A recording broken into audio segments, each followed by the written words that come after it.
就在9月26号，俄乌战争进入到第215天，在过去的24小时里，俄军新增阵亡人数达到了550人。这导致这件事情的一个重要原因呢，就是莱曼一带正在变成一场战场绞肉机。普京呢更是下达命令，不惜一切代价守住莱曼。那么莱曼这个地方到底有什么战略价值，让普京如何紧张？俄军在此地究竟是投入了多少兵力，才会让战况如此惨烈？乌军又能是否重现上次的大捷呢？咱们接着往下看。在经历了库皮扬斯克伊久姆大溃逃之后呢，俄军统帅部希望能够守住奥斯基尔河以东地区。于是，在过去的这些天里，俄军一直在试图将库皮扬斯克附近越过奥斯基尔河的乌军先头部队逼退。为了守住战线，普京更是直接下令所有战力都不准后撤，并且搜刮各种兵力投入反击。目前已经可以确认到2支俄军集团在这2周使用后备军人整补后，迅速派往前线，其中甚至包括了来自第1和第2军团的新动员兵。经过1周左右的激烈战斗，这些刚上战场的新兵就像是3月的雪一样消融了。例如，被部署在乌克兰奥斯基尔河东的大小桥头堡的第114摩步师的2个满员 BTG， 在经历过数天的密集反击之后呢，就只剩下2到3个减员连了。而造成这种状况的主要原因是俄罗斯方向错误的随时随地反攻战略。要知道，这些被投入反击的俄军往往准备非常不充分，有些新组建的战术营甚至完全没有车辆，是纯度为100%的真正的步兵营。这样的部队送到战场上，确实也起不了太大作用。这也难怪乌克兰国防部在发布这次俄军战损数据时，会用拿破仑的名言：当你的敌人正在犯错误的时候，永远不要打断他，来嘲笑俄军了。目前，俄第20集团军的指挥部正试图通过用其最后的预备队，在其北部和东北部进行密集的反击，准备以攻代守，防止丢掉莱曼。但是乌军对此呢，也依旧是不急不缓。等到海马斯上线之后呢，乌军就开始在后方使用它来远程打击莱曼到斯瓦托夫一线的俄军阵地以及刚刚形成的后勤设施。根据俄罗斯电报频道的说法，莱曼附近的俄军处境困难，因为该地区的地形崎岖不平，道路网相对薄弱。一方面呢，不允许在公路外使用大型装甲车；另一方面，有利于步兵部队的隐蔽集中和进攻准备。早在当地时间9月25号，乌军部队就在莱曼的罗佐夫区发动攻击，至少2个旅作为矛头，从俄军西部集群近坦1级残部和中部集群近卫2级、41级的结合部突入俄军防御纵深。乌军的进军呢，一开始看起来并不快，更像是哈尔科夫反击的延续而已，似乎跑着跑着就会慢下来。他们越过了奥斯基尔水库，向正东穿过森林地带攻克罗佐夫，没想到接下来竟然突然加速，拿下了皮斯基、拉德基夫斯基和里德克杜布村，从而突进到了诺瓦外围，并且威胁到莱曼的北方后路。在同一时间呢，该地区北面几十公里的地方占领了库皮扬斯克整个镇的中心的乌军，再一次击溃了俄军的反击，并开始从这里向东南推进。他们先是拿下了库皮扬斯克镇的最后一块区域，即伍兹洛维伊镇，宣告库皮扬斯克镇全境被解放。而另一路呢，则是从博罗瓦出发向诺瓦进攻，然后向东北进攻斯瓦托夫。他们面对的是俄军第1近卫坦克军、第2近卫联合军、第41联合军。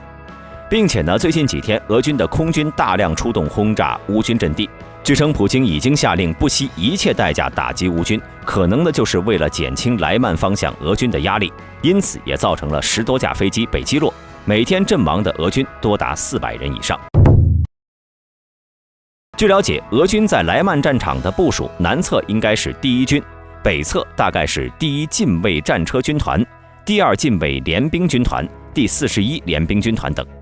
而且最近呢，敖德萨防空导弹旅的部队击落了一架前来攻击的俄军苏25攻击机。为了营救飞行员，俄军是派出了一架载有救援小队的米8直升机。令人尴尬的是，这架直升机呢，也被敖德萨旅的高射炮手成功摧毁。实际上，敢于靠近乌军控制区进行投弹的俄空天军飞行员那已经不多了。大部分俄空天军战机更愿意在远离前线的地方发射完导弹就返航，以保证自己的家人不会开上拉达。但是由于俄军的导弹，特别是高精度导弹越来越少，哪怕像苏35这样的昂贵战机，也不得不挂着上世纪60年代生产出来的铁炸弹进行亡命突击，于是纷纷成为了乌军的战机。乌克兰军队在28号当天对莱曼有重大突破，在莱曼的西北侧翼，乌军从佐洛瓦撕开了一个大口子，继续推进，一路收复了4个定居点，逼近莱曼。如今的莱曼里的俄军只剩下东边一条逃生路线了。如果乌军完成闭环，口袋里的2000名俄军都会被围困，并且占据莱曼后，乌军也可以进一步向克里米纳施压。而俄军呢，也正在向东部战场派遣增援部队，以减缓乌克兰军队的前进，并且稳定崩溃的战线。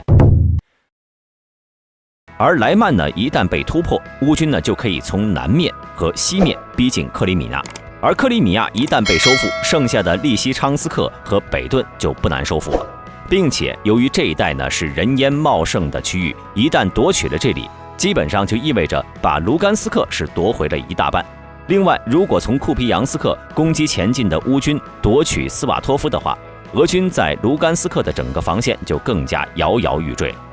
自从库皮扬斯克一战之后，乌军呢就从一个小缺口逐渐发展起了这场决定哈尔科夫和顿巴斯局势的战役。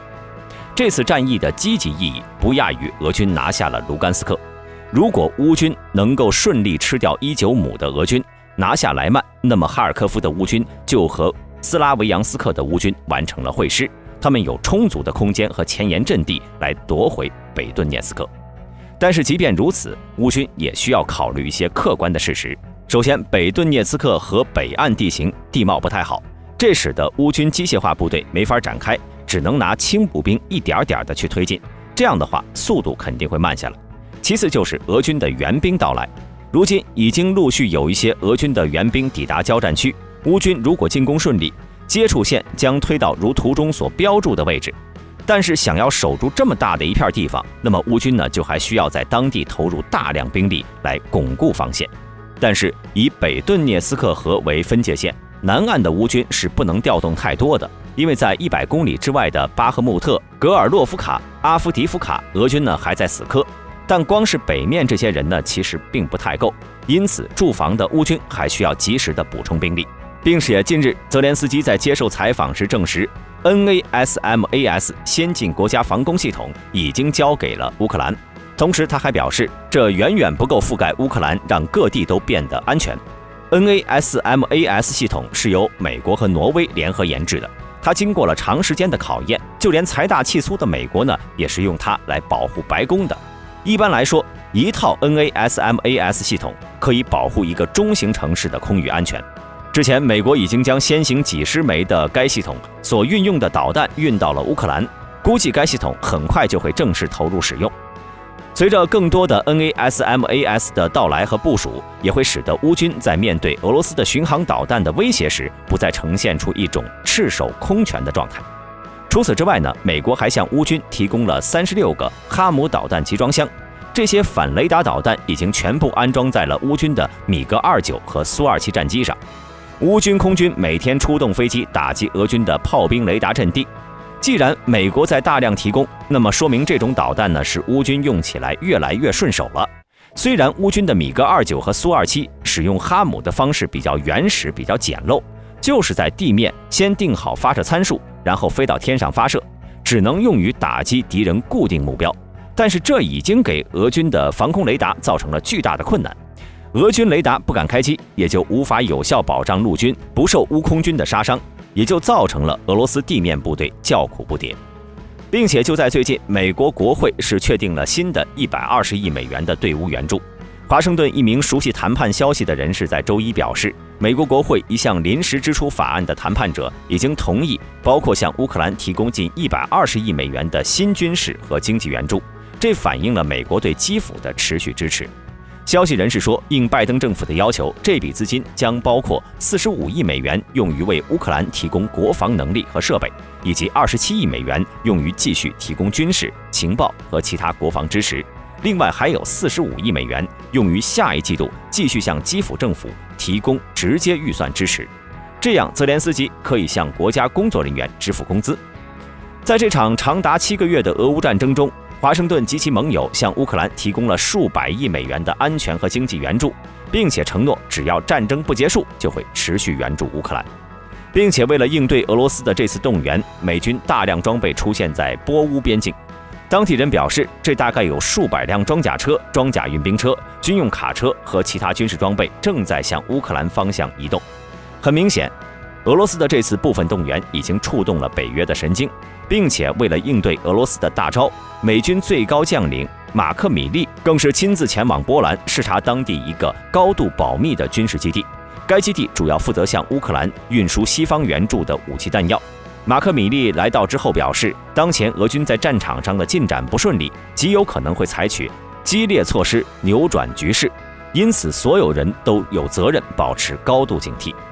而除了美国之外呢，巴基斯坦也来雪中送炭。近日，巴基斯坦政府决定向乌克兰提供75000发炮弹，其中包括122毫米口径和152毫米口径的炮弹，而这也正是乌军急需的苏制口径。此前，这种弹药呢已经出现在乌克兰军方的录像中，而令人瞩目的是，后者是今年6月和7月专门针对乌克兰的需要生产的。看来之前俄罗斯不断卖装备给印度的事情，是把巴基斯坦给惹火了。好了，本期视频到这里就结束了。大家认为这次的莱曼争夺战会持续多久呢？欢迎在下方的评论区留言。对本频道感兴趣的朋友，请点击下方的订阅按钮。我们下期再见。